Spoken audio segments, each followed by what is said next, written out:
The first Metal Gear Solid was a huge hit, and is considered one of the greatest games of all time. I think it was a gateway to the stealth genre for many players, and its cinematic style made it unique for its time. Metal Gear Solid is often credited with popularizing the stealth genre, and was an influence for some other stealth franchises.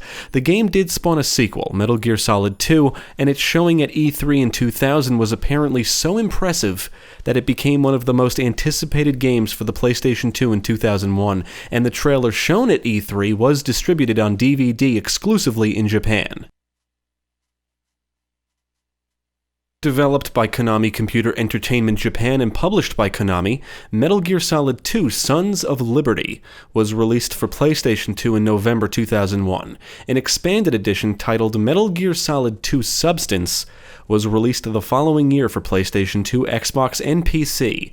A remastered version of Substance was included in the Metal Gear Solid HD collection for PlayStation 3, Vita, and Xbox 360. For this review, I played the HD version for PlayStation 3. I chose this version because it's HD, and because the game was originally designed to utilize pressure-sensitive buttons which the PlayStation 2 and PlayStation 3 controllers have. Regardless, I did install the PC version just to check it out.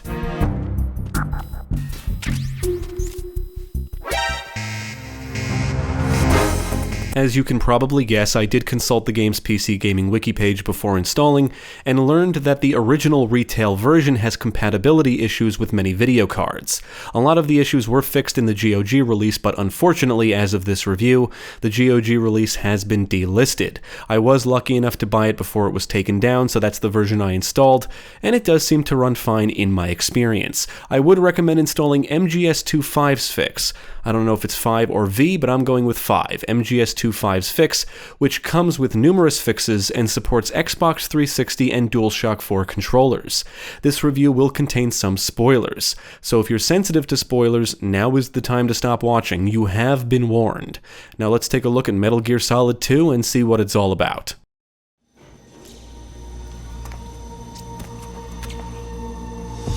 One element of the story that was kept a secret before release was the protagonist's switch. The player assumes the role of returning protagonist Solid Snake in the prologue, but the rest of the game puts the player in the shoes of Raiden, a new recruit in the reformed Foxhound unit. The prologue is set in 2007 and shows Snake infiltrating a tanker carrying a new Metal Gear model, Ray, which is eventually stolen by returning antagonist Revolver Ocelot. The rest of the story is set in 2009 and follows Raiden as he infiltrates an environmental cleanup facility called Big Shell, which has been seized by a terrorist faction known as the Sons of Liberty, which consist of Dead Cell, a former Special Forces unit, and Russian mercenaries. The terrorists have taken hostages, including the President of the United States, and threaten to destroy the facility if their demands are not met. As Raiden explores the facility, he discovers that all is not as it seems, and learns of a conspiracy involving artificial intelligence and a group known as the Patriots. Alpha Zero, this is Bravo Zero, currently at the bridge between struts B and C. The president is... Damn, I can't hit this thing. It's like some bad dream.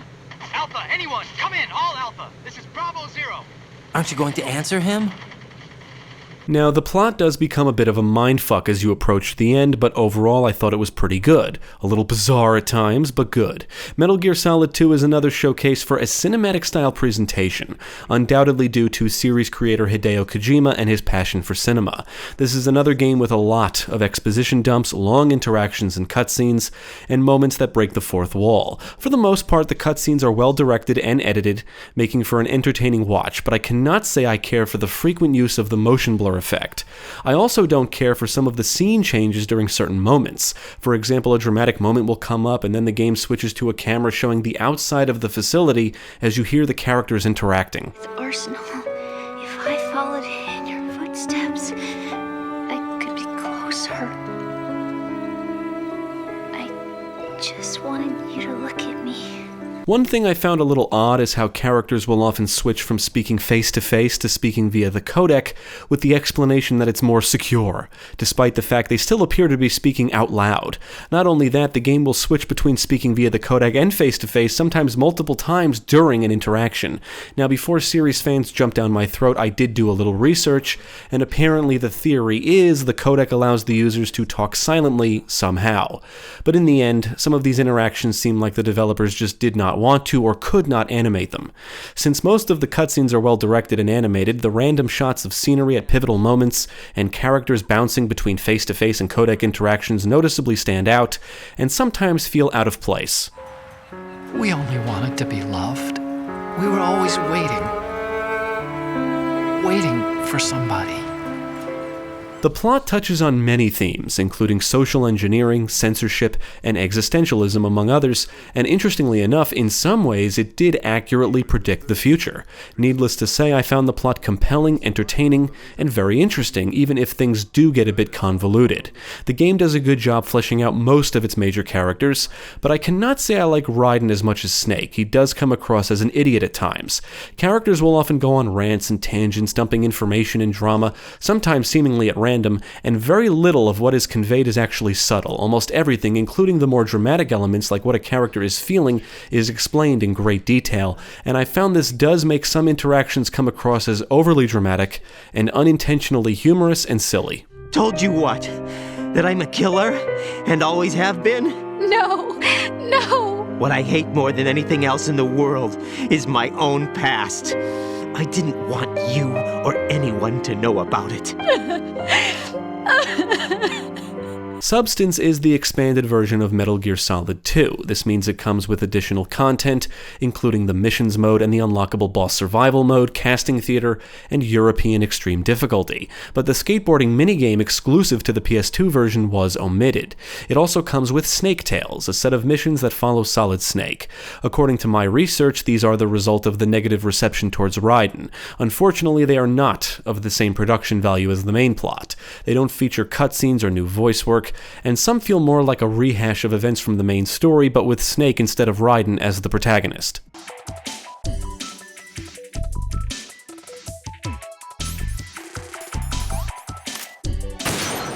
The missions mode consists of VR and alternative missions. Each stage or challenge requires you to complete a specific objective, and the different sub-modes focus on different things, ranging from sneaking objectives to bomb disposal to elimination, and there's even a first-person sub-mode which is pretty cool, although the controls took me a bit to get used to.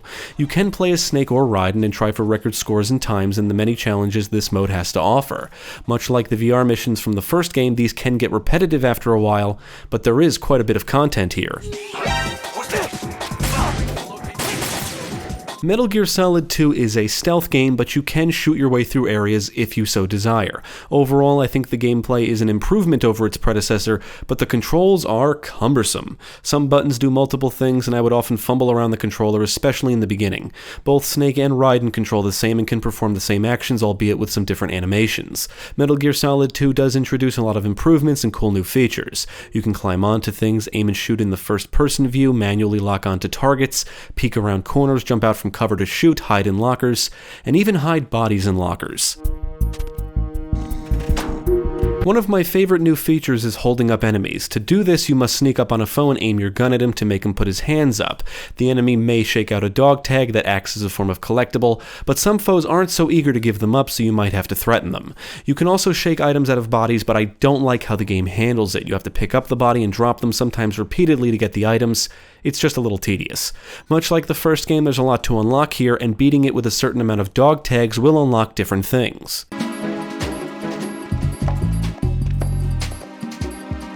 Stealth works pretty much like it did in the previous game. To remain undetected, you'll need to stay quiet and out of sight, and if you're spotted, enemies will come after you. It is wise to hide bodies when possible, and you can shoot enemy radios so they cannot call for reinforcements. When you are discovered, enemies enter an alert status, and reinforcements will often arrive, usually heavily armored soldiers and/or soldiers carrying shields. Once discovered, you can try to evade enemies or take them all out, and I do think the time it takes for enemies to return to the normal status is a little little on the long side, which can sometimes be annoying. When you beat the game, you will receive a code name based on your actions during the playthrough, and as expected, to get the best possible code name, you'll need to be as fast and stealthy as possible.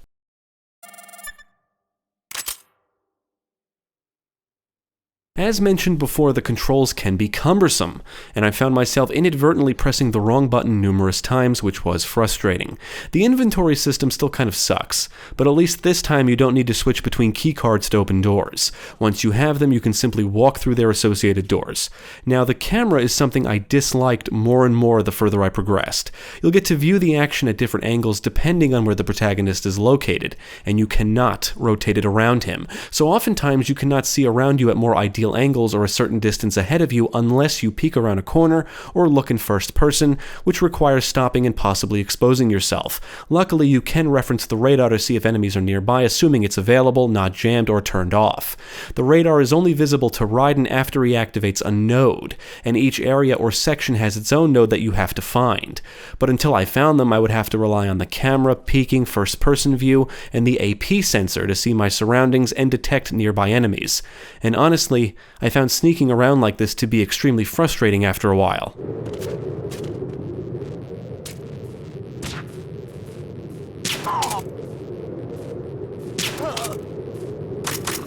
Now, I admit I'm definitely used to a more modern camera and control scheme. The camera work in Metal Gear Solid 2 will require patience from the player, seriously. Without the radar, if you don't take things extremely slow and use the appropriate equipment, you can easily get detected, and it's very possible to be discovered by enemies you simply can't see or didn't know were around the corner or patrolling nearby. Oftentimes because the camera angle renders it impossible to see exactly what you want to see. And this is only compounded by the cumbersome controls. One wrong move or button press, which can happen easily if you're not used to the controls, can result in detection. It really drove me up a wall sometimes because some areas aren't even that heavily populated with enemies, so I can't say they're challenging, but I found them frustrating to navigate because of the limited vision, and having to stop to look around is not always ideal. It's also worth mentioning that if you play on the European Extreme difficulty, getting spotted results in a game over. Yeah, fuck that. I'm sure people have done it, and I tip my hat to them, but I would end up breaking my controller before beating that difficulty. We found a mod currently in the works, as of this review anyway, for the PC version that lets you play the game with the camera from Metal Gear Solid 3 Subsistence.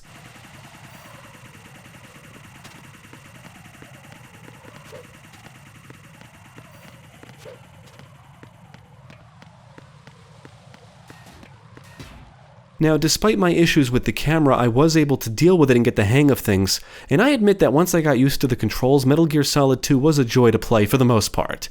When I wasn't fumbling around the controller, sneaking around, dropping foes, and holding them up was a lot of fun. Much like the first game, there's a lot of little details and touches that make for fun, tense, and even what I'll call immersive situations. You can spray coolant to not only neutralize bombs, but also put out fires and make bugs scatter. When enemies are down, you can hear their commanding officer radio them, and when he doesn't get a response, reinforcements are dispatched to investigate. If you press a certain button during codec interactions, you can hear the protagonist's inner thoughts. You can take enemies as shields, and other foes will be hesitant to shoot at you. Snake and Raiden can hang and shimmy along ledges, but only for as long as their grip lasts. But if you manage to do enough pull-ups, you can increase the grip gauge. Both protagonists can bleed out, as in they will slowly lose health, but you can consume rations to replenish health or apply bandages to stop the bleeding. Furthermore, some of their health will replenish when they are lying down.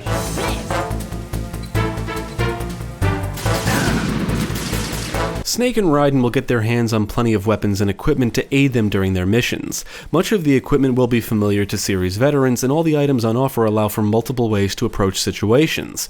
You can distract enemies with adult magazines and empty gun magazines, shoot cameras, or use chaff grenades to temporarily disable them, sneak around in cardboard boxes and kill or knock out foes, or simply try to sneak past them. There's always a way to get past obstacles without resorting to shooting your way through.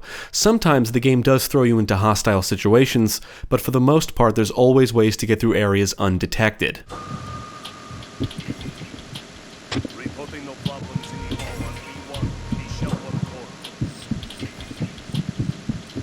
I think the gunplay does feel good in both the third and first person viewpoints, although I do feel some weapons sound a little weak when fired. The protagonists will be able to utilize lethal firearms as well as guns that fire tranquilizer rounds that will knock out foes instead of kill them. The environments are mostly linear, with a lot of corridors and areas with rooms off to the sides. You'll get to crawl through ducts, take elevators to different floors, and backtrack every now and again.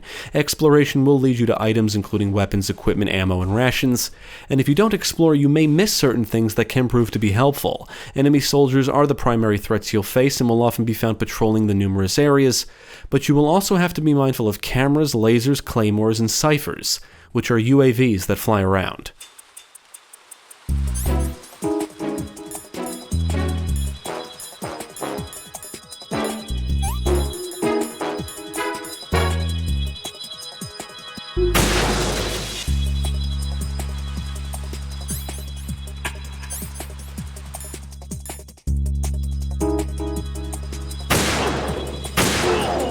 As expected, at certain points you will need certain items to progress, and listening to interactions and contacting the appropriate NPCs via the codec are a good way to ensure you don't get stuck. Metal Gear Solid 2 does include several bosses, and I felt the boss battles here are a little easier than those in the previous game, on the normal difficulty that is. Many of them do feel somewhat creative, requiring certain strategies for success, but I cannot say there's any battle as memorable as the fight against Psycho Mantis, just simply in terms of how the boss must be defeated.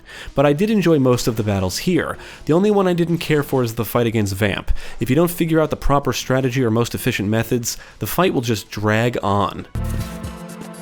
Freeze! For the most part, I would say this is a decent HD remaster. Some textures do appear noticeably blurry, especially when viewed up close, but that's the only real eyesore I can think of. Much of the presentation consists of shades of blues and greens, with some tan here and there, so I can't say Metal Gear Solid 2 is a super colorful game, but the environments are detailed, the character and weapon models look nice, and the animations are solid. As for the audio, most of the sound work is good, but as mentioned before, I do think some weapons sound weak when fired, like the M4. Now, this is another entry with a great soundtrack. You'll hear a lot of moody and ambient tunes, and more dramatic and intense stuff that kicks in during certain encounters or when you get spotted. And I felt the music really adds to the game's cinematic quality. On the technical side, this HD version ran smooth most of the time with only a few dips here and there, but it did crash on me once.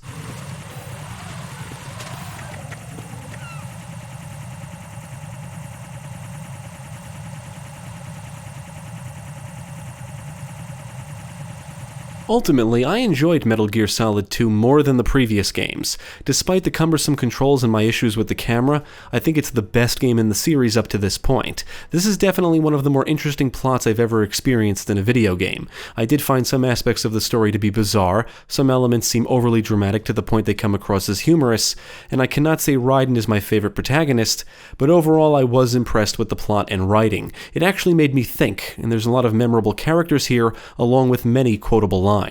The series' brand of stealth or tactical espionage action is in full force here, with many refinements, new additions, and improvements, and there's plenty of content to keep the player coming back. But even without the other game modes, I feel the story does offer a good amount of replay value on its own. From the numerous difficulty levels, to the dog tags, to the different approaches, to trying for the best codename or rank, plus the amount of items and equipment on offer allow for multiple ways to approach situations and overcome obstacles, so each playthrough can be somewhat different.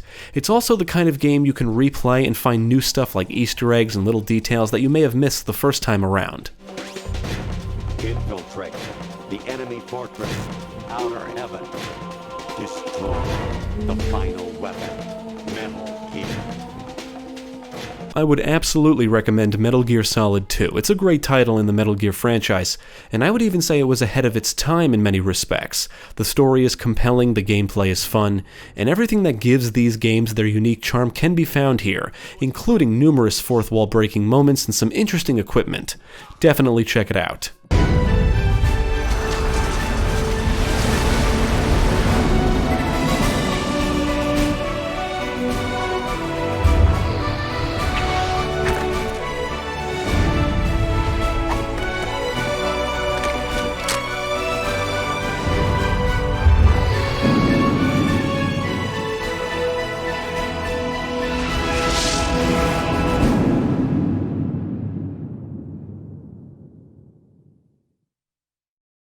Thank you for watching. If you enjoyed this video, check out the rest of our channel, follow us at the links below, and you can also support us on Patreon. If you're interested in more gaming content, check out our friends over at Gamecast.